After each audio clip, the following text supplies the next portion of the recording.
And how many Canadians do we have in the room today? And I see a lot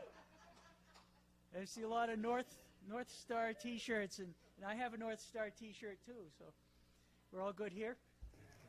And this, last year would have been fabulous timing for this presentation because the legalization in Montreal was so new. But still, when I tell people that this seminar was coming, they're amazed that they thought legalization of pinball was something like, oh, we took care of that in the 70s, everything's fine now. But we're going to hear a dramatic, gripping tale of lawyers fighting lawyers, I guess. The forces of good versus the forces of suppression of all that we love. So, Adam Kiesler, down from Montreal, the founder of North Star. Welcome. Thank you. Thanks to everybody for coming today. I know there's lots going on at the show, so I appreciate you taking some time out to hear what I have to say. Thanks to David and Gabe and the entire Pintastic team.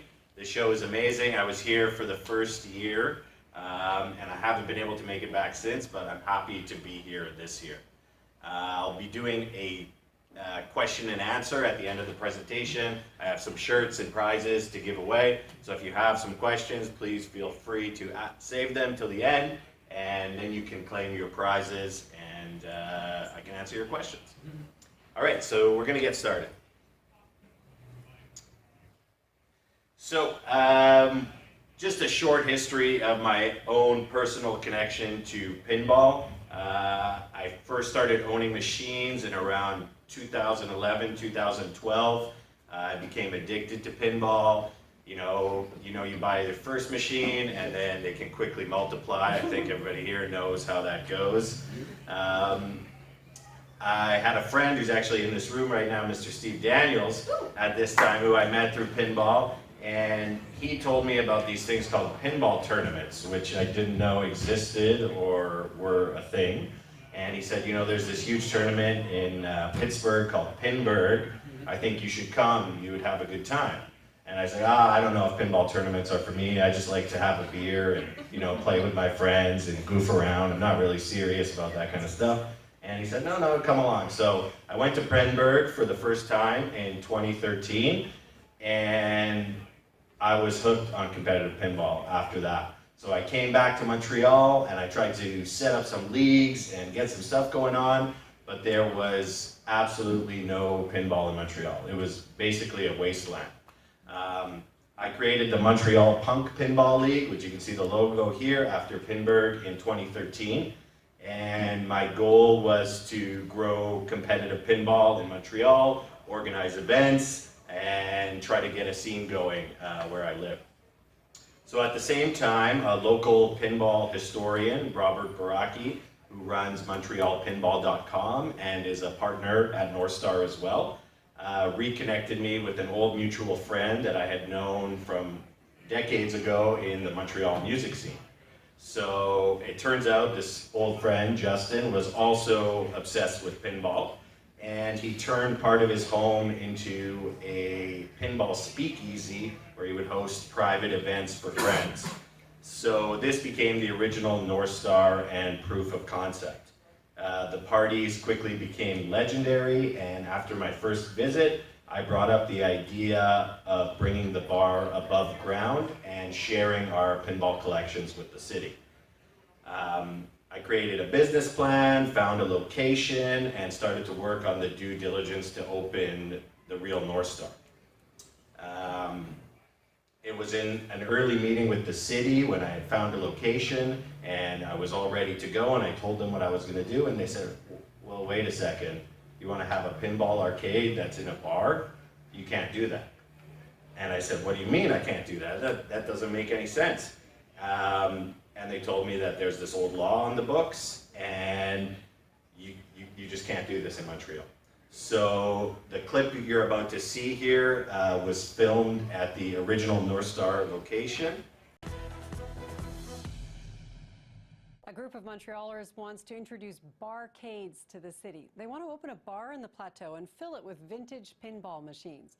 But they say they're swimming through a sea of red tape. Morgan Dunlop met with one of them earlier today. Adam Kiesler is passionate about pinball. It's a physical game where there's randomness and elements of chance, although it remains a game of skill. The thing that I love about it is that the ball is wild, so you're trying to control chaos. He and his friends collect pinball machines. They even fixed one up made right here in Montreal back in 1949.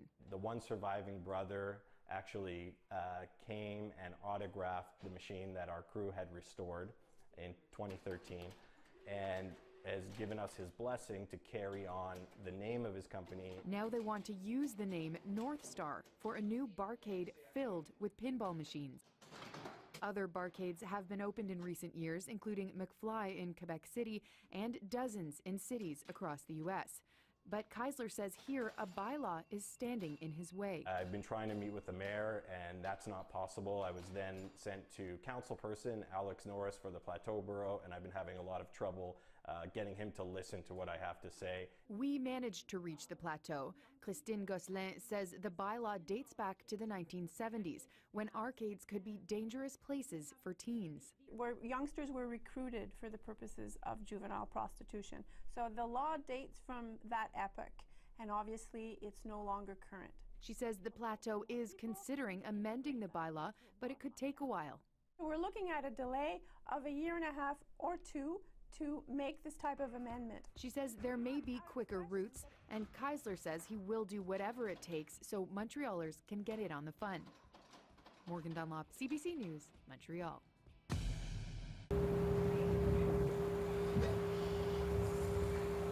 So that was the beginning of the story.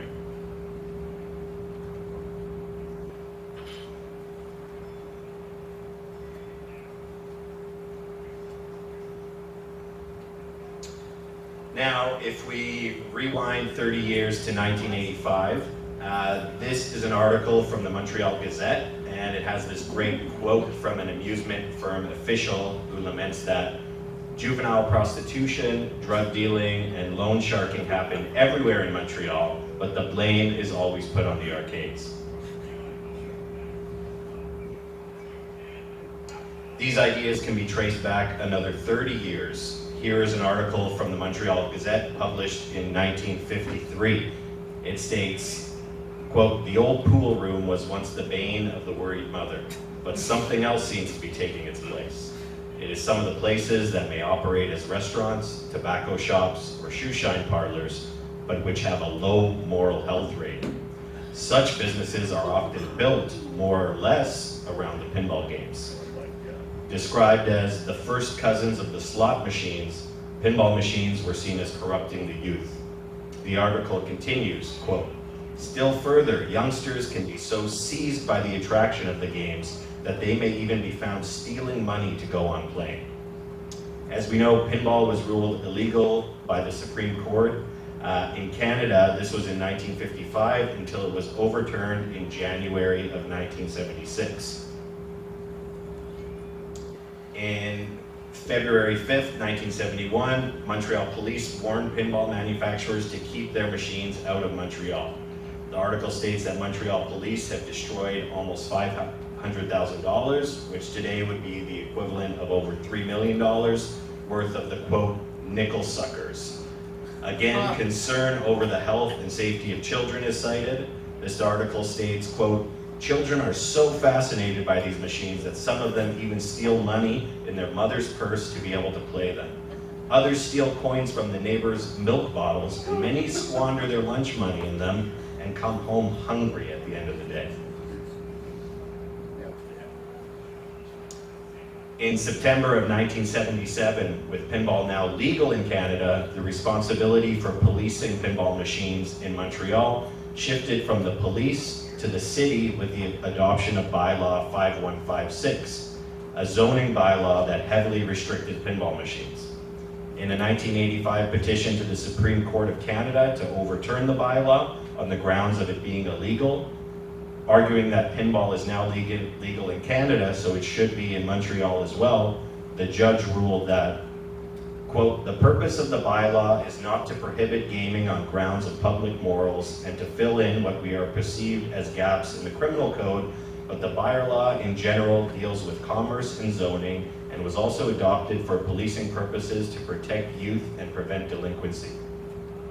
So this bylaw came into effect under Mayor Jean Drapeau, who you can see here. He was the mayor of Montreal from 1954 to 57, and again from 1960 to 86.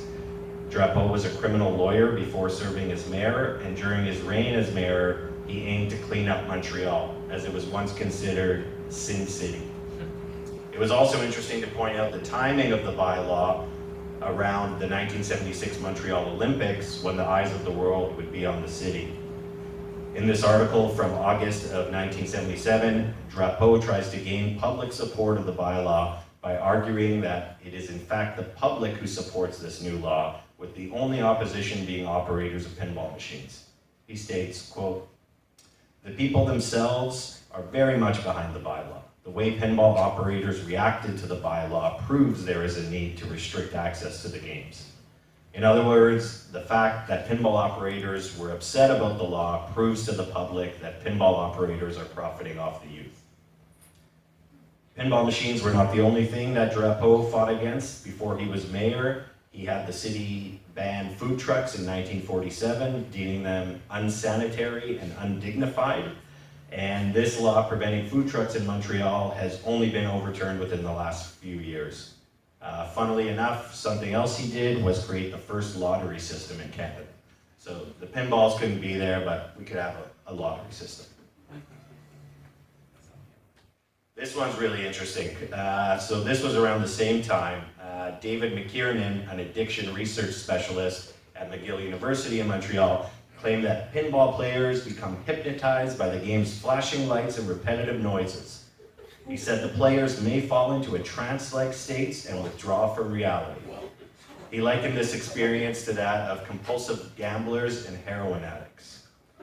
While all these notions may seem ridiculous to us today, they played a key role in the public discourse surrounding the legality and dangers of pinball at the time, and are a big part of the reason why pinball remained illegal in Montreal until last year. So now I'm just going to talk a little about my experience with the bylaw. Since it was ruled legal federally in Canada, the provinces still had control of what could happen. Just like here, you have federal laws and then state laws. And so under the guise of protectionism, the city of Montreal passed a bylaw that forbid pinball machines from being operated within 20 meters of an establishment that serves alcohol. And this is what I was told when I went to the city to try to open the bar. They said, well, you can't have pinball machines in a bar. You can't even have pinball machines within 20 meters of a bar. So, yeah, so I found this pretty ridiculous, because if you replace pinball with pool or video lottery games that the government runs, anything else, that's okay, but pinball is a problem. My whole goal with the North Star was to bring pinball back to the streets and bring it out of the collectors' basements and have it available for everyone to play. I wanted to share my machines with the public and start a pinball community in the city. I decided that I was going to fight for the right to drink beer and play pinball in public. While I was unable to get a meeting with the mayor or city councilor, I went to the media, and that was the first clip that you saw. Funnily enough, the same day I was interviewed by the media, prior to it being aired, I received a call from Christine Gosselin, who you saw in the clip, who was a city councilor, and she had just been interviewed by CBC for the story. The reporter on the story sent her a copy of the proposal that we prepared to amend the bylaw, and she was calling to organize a meeting to discuss the possibilities. That began the start of a sympathetic relationship, and this city councilor became an ally in helping our dream become a reality. While the wheels of bureaucracy turned slowly, as she said in the video, it could take 1.5 to 2 years to pass the bylaw. We were given the unofficial, quote unquote, go ahead to operate during the time it took for the law to be changed. Now this was a bit risky, because the way the city operates is it's on a complaint basis. So if somebody had made a complaint that we were, openly going against the bylaw, the city would be forced to investigate, and they could have shut us down at any time before the bylaw was changed. But we decided to take that chance because we're a little crazy, and we secured our location and began to build the North Star.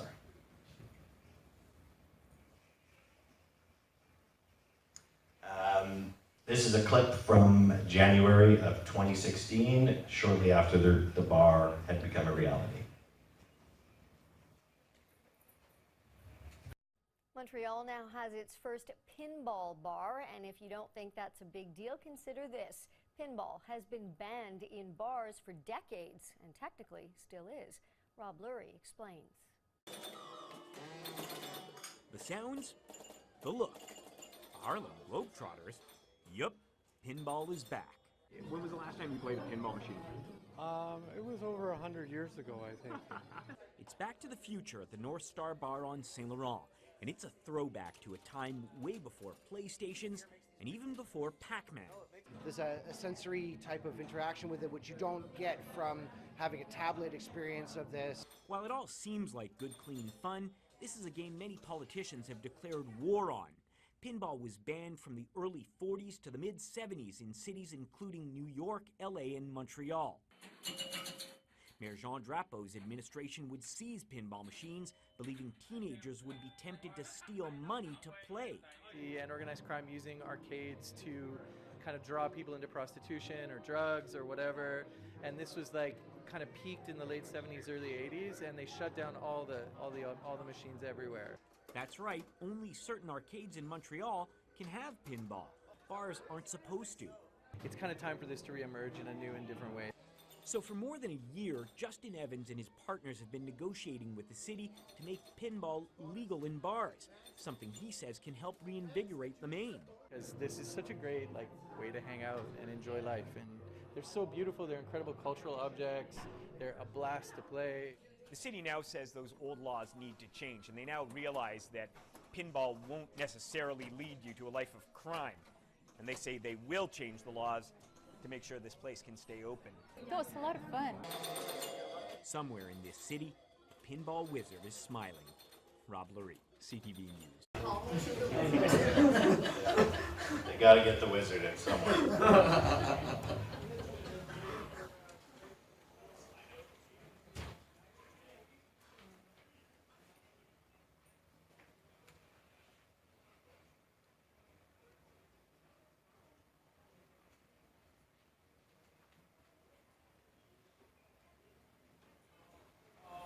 All right, so fast forward to legalization.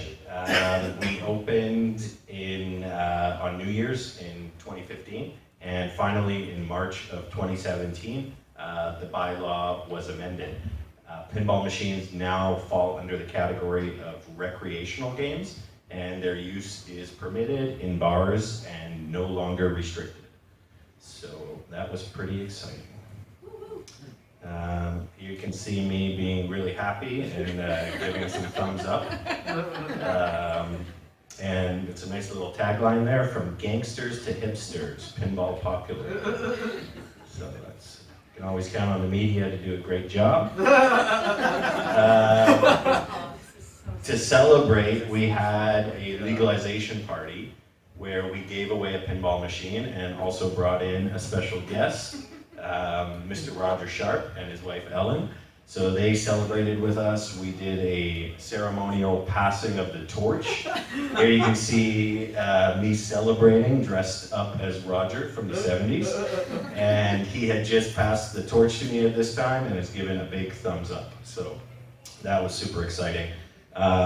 Here you see us again, and with our mascot at the bar, the bear. So we've got two Rogers, and then this was just a weird coincidence. At the exact time this picture was taken, on the screen in the back we have the drunk history club.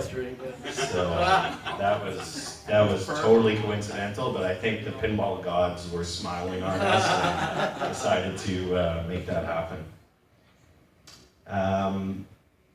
So with all that, now I'm going to talk about a little bit of the history behind North Star. It's not something that we created as a name or a brand. It's actually started in 1947 as one of the only Canadian pinball manufacturers ever. Before the bylaw came into effect, before the Supreme Court of Canada ruled pinball illegal, in 1947 there was an embargo against the importation of foreign pinball machines into Canada. So these guys here are Gerard and Jacques Tremblay, two young brothers seen in this photo. They took the opportunity and founded the original North Star coin machine company in the late 1940s. They began to build pinball machines in Montreal to serve the Canadian market under the embargo. And between the years of 1949 to 51, they built and sold what would become the only two pinball machines of significance ever manufactured in Canada that I'm aware of, unless there's something else, but I haven't heard of it. Here you can see the first machine. It was distinctly Canadian, featuring a maple leaf on its cabinet. Advertised as the, quote, first Canadian design. The machine retailed for $295 and was built on St. Urbain Street in Montreal. So pretty neat.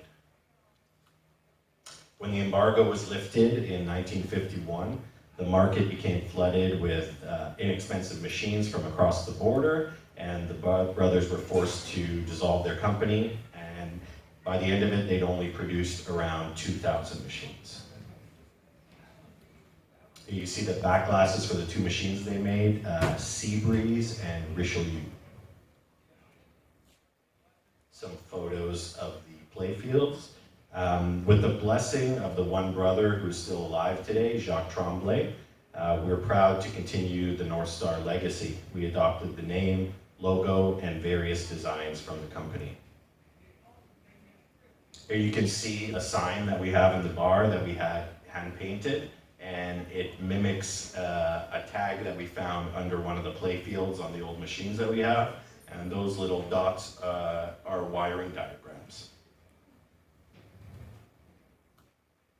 As part of our grand opening on January 23rd, 2016, we brought in the two original North Star machines, fully restored and available for our guests to play and experience this forgotten part of Montreal history. Jacques Tremblay's son and granddaughter were present to celebrate the night. Pictured here is Mr. Tremblay's son on the left and North Star partner and pinball historian Robert Baraki on the right. Some more shots of the Richelieu and both playfields. And here's a wiring diagram from under the Richelieu playfield that's been signed in 2013.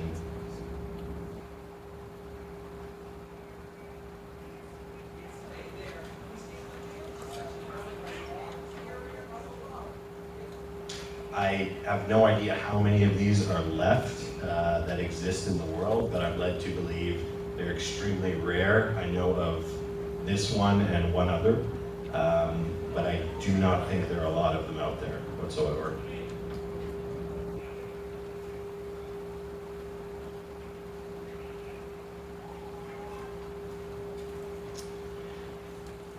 When you visit North Star today, the first thing you notice when approaching the front entrance is the sounds of bells and chimes, which are emitted through a hidden speaker at the front door, and they project down the block, so wherever you are, you can hear them. The sign pictured here is actually a recreation of the original North Star company sign, and that looks like this.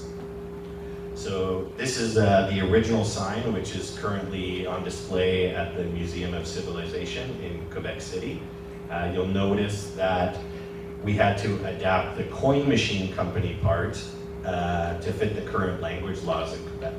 So those require that all signage has to be predominantly in French. When the Tremblay brothers started their company in the 40s, this law was not in effect, and business owners were free to choose and advertise their businesses in any language they desired. Today, that's not the case in Quebec, as we have extremely strict language laws. Here's a photo of our lineup shortly after opening. As you can see, the most recent game we had was Pinbot from 1986. From open until late 2017, we only operated classic pinball machines. That changed last summer when we had a lot of requests from our customers who wanted to play newer machines with deeper rules, more toys, you know, the pinball of today. So what we did last summer, we installed one of the first dialed-in machines on locations in Canada, and more modern machines followed, from 90s DMDs to the latest Stern. Walking up the stairs and stepping into North Star is akin to entering a sort of time machine. Only vinyl records are played. Bartenders act as DJs, constantly flipping records behind the bar. Visitors can also take charge of the music, choosing selections from our curated jukebox of 45s. Once a track is selected on the jukebox, a cutoff switch sends the signal to our stereo system and overrides whatever vinyl is being played behind the bar. The jukebox is curated by Montreal musicians and artists and changes seasonally. While the main focus is pinball, North Star is also home to one of the last color chemistry photo booths in Canada. Our photo booth uses real film and chemicals and develops your photo strip while you wait. We are also home to the world's slowest disco ball, a device that will make you question if it is actually moving, especially after a few beers. The slowest a disco ball can normally rotate is 1 revolution per minute. And utilizing a custom-built harness and gear set, our disco ball moves at 1/100 an RPM per minute. We're still waiting on certification from the Guinness Book of World Records, but apparently they're not very interested in slow-moving disco balls. That was a bit of a blow. But this is part of our current lineup. We have 11 pinball machines, a 1963 Williams Major League pitch and bat, and a skee ball machine. We try to strike a balance between all eras of pinball and rotate machines monthly to keep the lineup fresh. We also have a section for EMs, as we think they're an important part of pinball history and are super fun to play. This is a shot of our tokens. We decided to go with tokens for several reasons, one of which was to have a small souvenir memento guests could take home with them to remember their time at North Star. While most arcade tokens are shiny, light, and made of brass, we decided to do something completely different. Our tokens are heavy and large. They are made out of copper, like a penny, so that they will tarnish with time and use and have the look and feel of old currency. The coins were minted at the Mississauga Mint in Ontario, and while extremely expensive to produce, we think they are super cool, so again, we're a little crazy. This is one of the many art installations that you can see at the North Star. This is from the North Star manufactured machine Seabreeze. This is a custom animated light box made by Montreal artist James Shidlowski. James created several of these animated light boxes for the North Star using custom built circuits and electronics. We currently have 4 different light boxes installed in various areas of the bar. Also, filmmaker Mark Lozer created a supercut of pinball in movies that took years to compile. The supercut plays on a loop and is projected on the front window of the bar, so it's visible from the street. That's what you saw in the picture with Roger. The supercut has hundreds of short clips from films, all featuring pinball machines. And while the initial cut was 4 hours long, after it was taken over by James, it now runs over 10 hours. The supercut is made from 352 different sources, and it dates back as far as 1933. So it's another neat piece of history.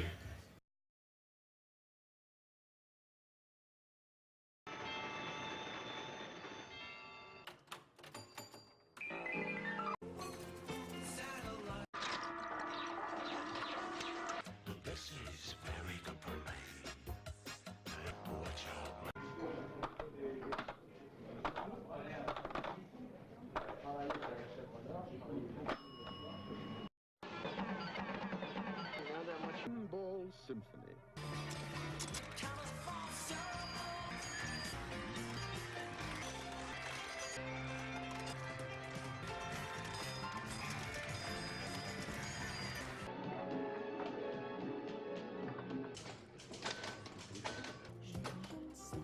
Know who the hell they are. Look at that, watching this kid?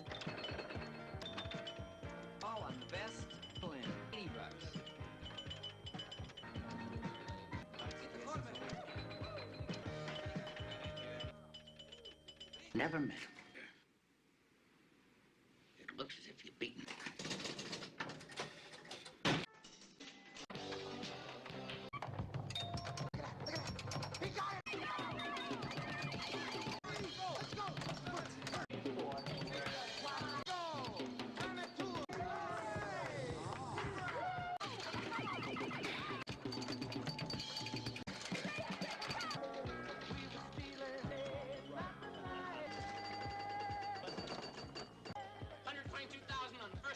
Like taking candy from a baby, man.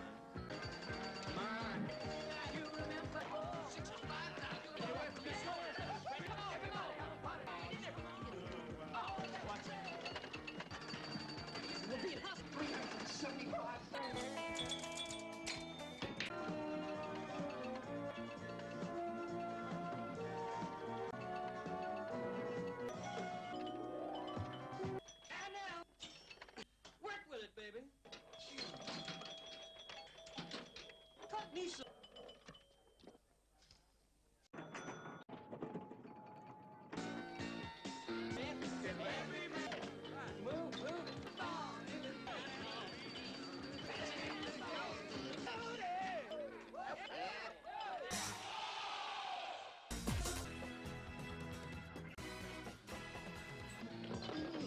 That's all right.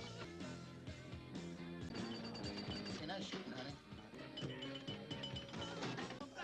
Give a bonus and one more.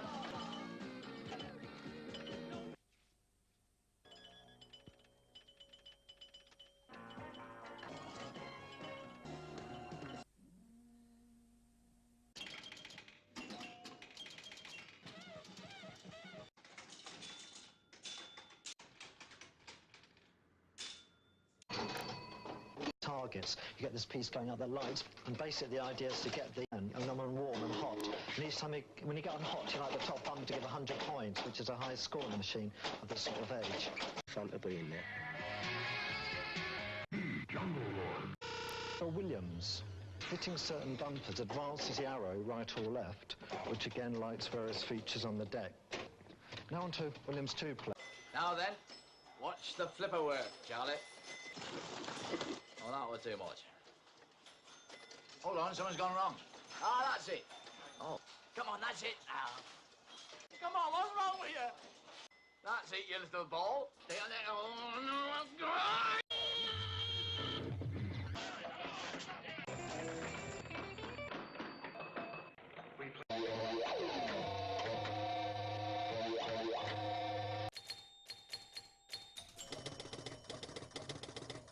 You don't cry your game. Oh, no. With the big boy and the lot of being afraid to keep it there for someone.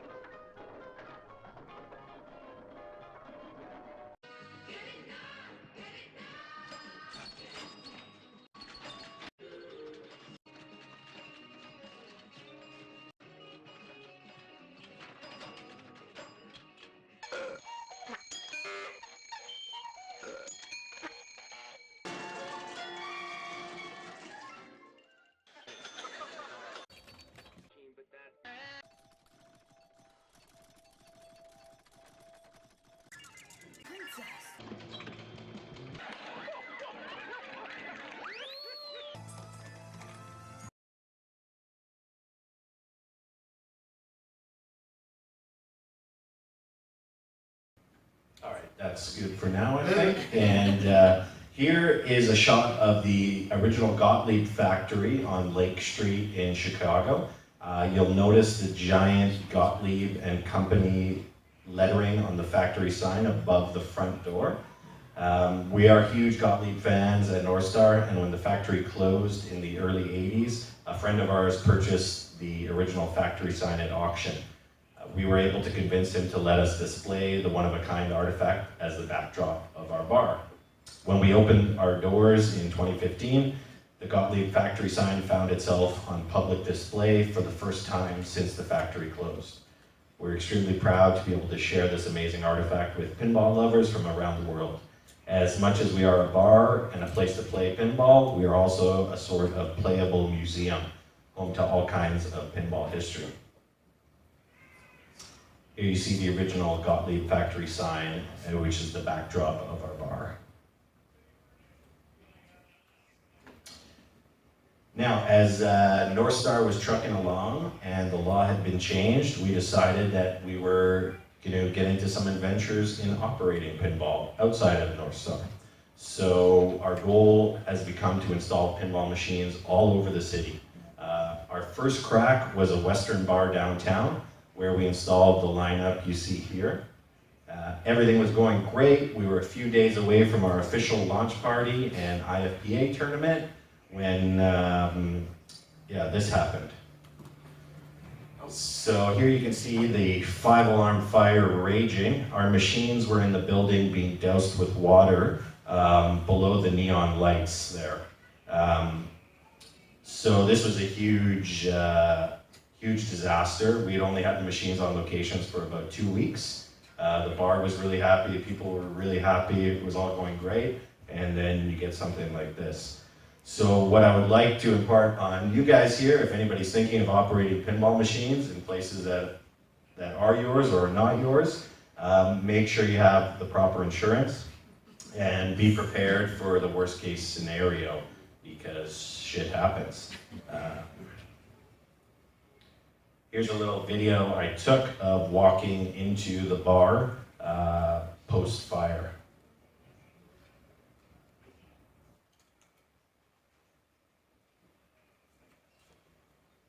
All right, here we are, Bishop Street, Montreal, Pinball Rescue.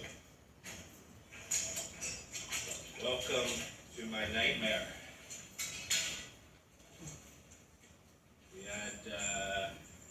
A smoke show in here. 5-alarm fire, whole bar went up. What do we have here? Still standing, baby. 3 beauties. And we're bringing them out. We're going to bring them back to life. Doing good work, Jordan? Yeah. All right, wish us luck. So yeah, we were really fortunate in that the roof of the entire bar had collapsed everywhere except over the pinball machines. So again, I think we have good pinball karma, and we were able to bring the machines out, restore them, and they will be back and running on the streets shortly.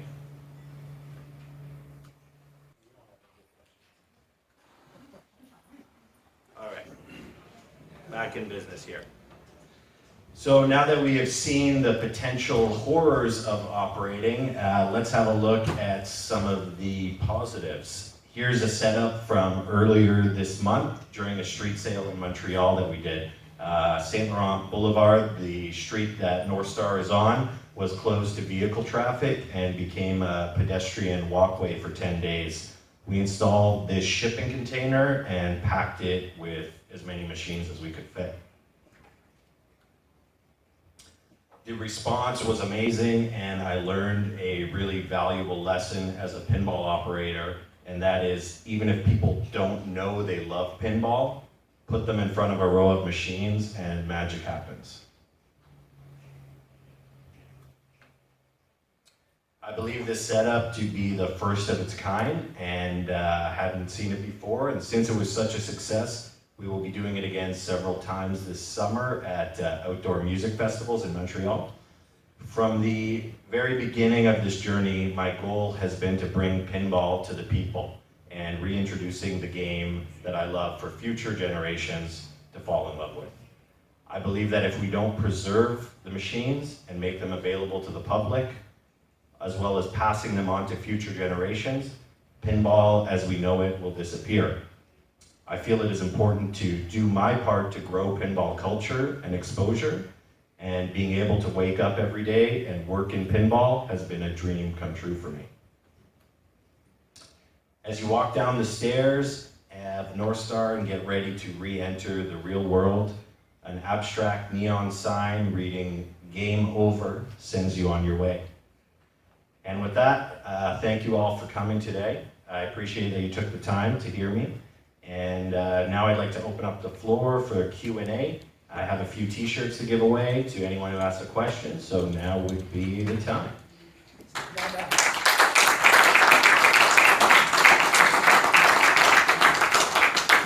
Okay, I'll start the first question. I noticed those two products of the original North Star Coin Machine Company had flippers on them. That was part of the original design. They were 1947, so they're very early for designed-in flippers, not add-ons. Yep, they were designed to have flippers. The flippers weren't in the configuration that we know them today, but those two games were sequential games where you had to score a sequence, which is basically hitting like 1 to 8, and the flippers are at the bottom reversed, so you can send the ball back up to, yeah, here I can just pull up the picture.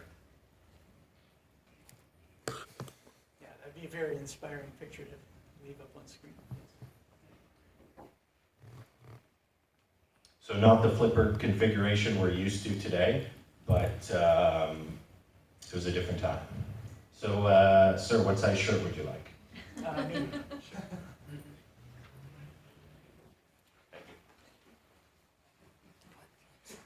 No more medium questions, please. Adam,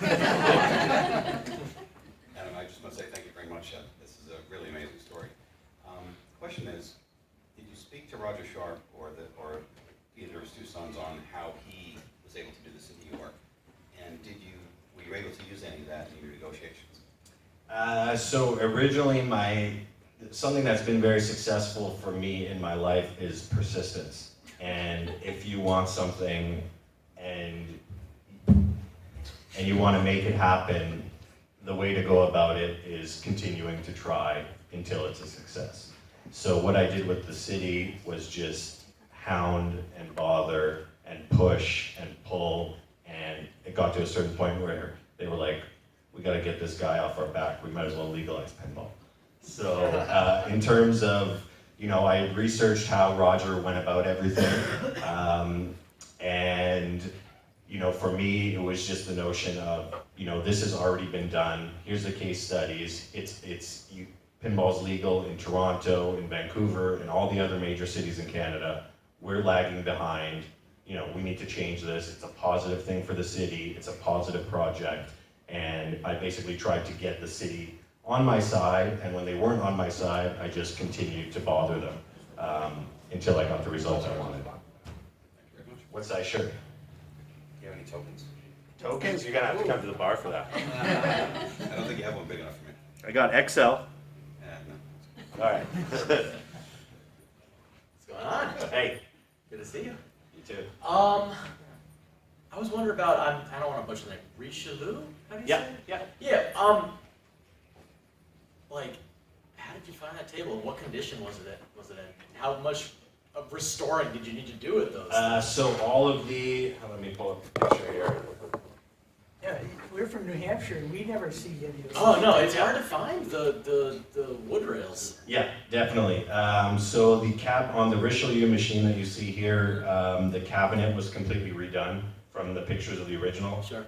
Playfield touched up. We actually were able to get, when we met with the Tremblay brother, who's still alive today, Jacques, he had some old playfields and some old back glasses.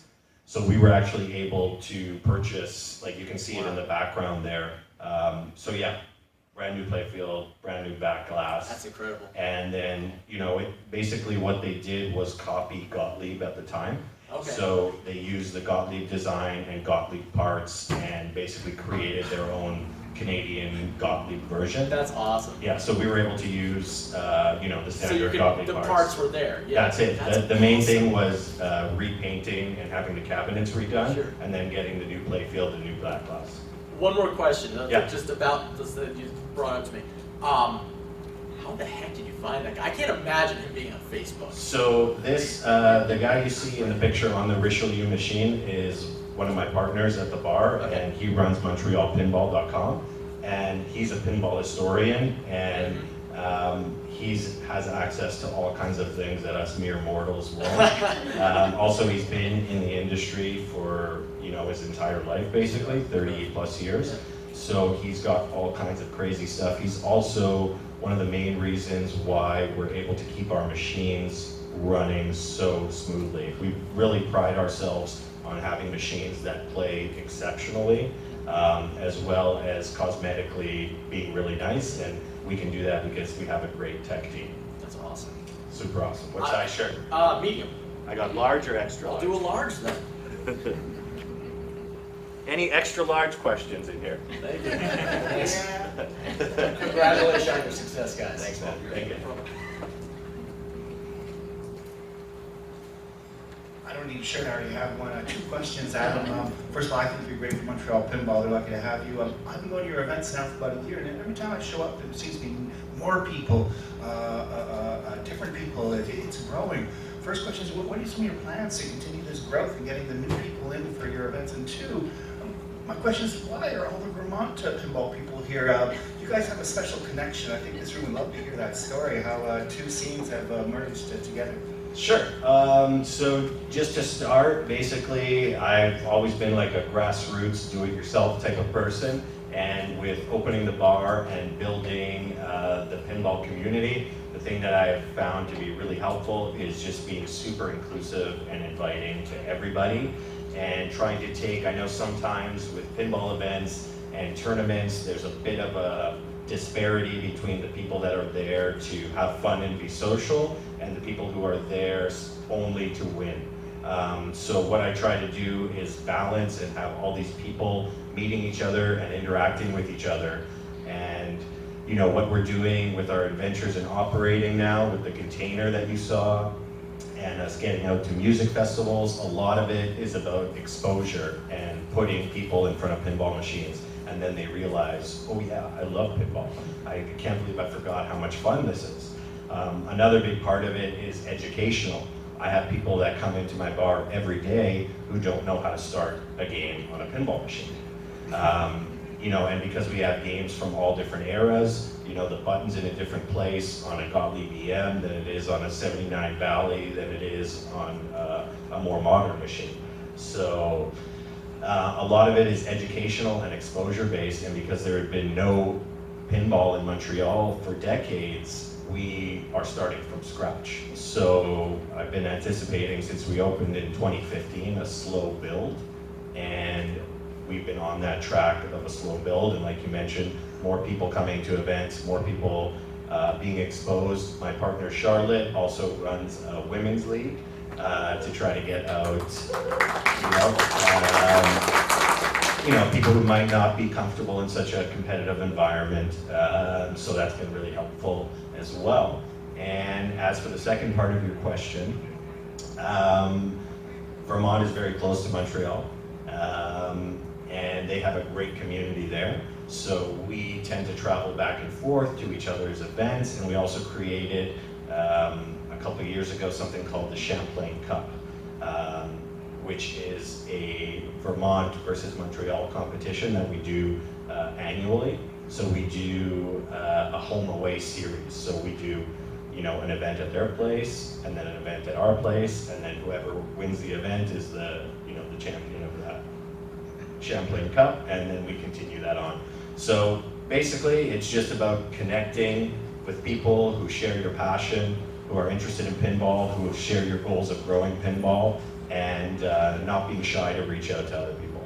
Can you name that specific place in Vermont? Yeah, it's called the Pinball Co-op, and it's a fantastic place where these gentlemen have all gotten together and pooled their resources. They've rented a commercial space, they filled it with all their machines, and they do events and have memberships. And if you're ever in Vermont, you should definitely go there. And then when you are done, you should come to Montreal and see me, and we'll have a beer and play some games.